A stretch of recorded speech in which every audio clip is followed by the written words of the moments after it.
Okay, so on number one, a lot of people were just putting check marks kind of all over the place. We first have to understand the question.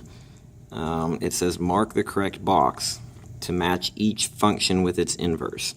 You can see by the notation that these three are the inverses, right? So the inverses are up here.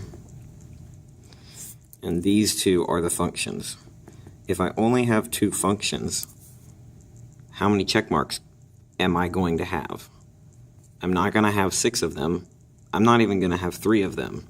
You have 2 functions and you have 3 inverses, and you're trying to match them. You're only going to have 2 check marks.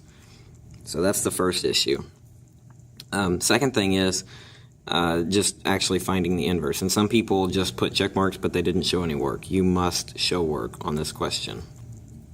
If we take the first one, I'll do this one for you. Actually, I'll do the second one. I think the second one's a little bit harder. I'll do the second one, and you need to do the first one on your own, following the same steps that I'm going to do this one with. And I need to see work for both of them. So if we take the function,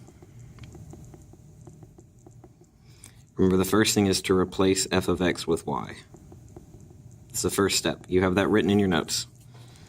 The second step is to switch x and y. So I'm going to switch x and y. FYI, these were the same 2 problems that we had on the Bell work the day before the test. So you also should have these in your notes, written, worked out, and you could have studied them the night before the test.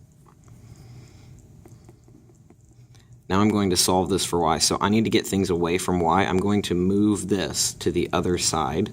So it's a minus 1/10 right now. I need to add 1/10. Okay, so these cancel. This now just becomes x plus 1/10 equals y over 5, right? That's literally what it says, x plus 1/10. So that's what you write. You just, instead of writing it vertically, you write it horizontally. And then the last thing here is I want to now multiply by 5. Even if this had said 1/5 y, which is the same thing, I don't want to divide by 1/5. I want to multiply by 5 over 1. And I'm going to multiply the whole side by 5 over 1. So these numbers cancel. 5 over 1 times x is 5x. 5 over 1 times 1 over 10. You have to multiply the numerators together, and you get 5. And you multiply the denominators together, and you get 10.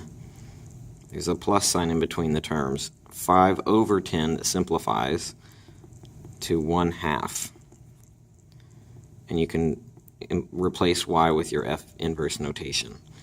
So this one that we started with at the bottom, evidently matches this one. So you should have put a mark, a check mark, an X, a dot, something in this box right here. So up here, you're going to show me the work for this one. It can't also match this one. That wouldn't make any sense. So this check mark is either going to go in the middle box or in the far box.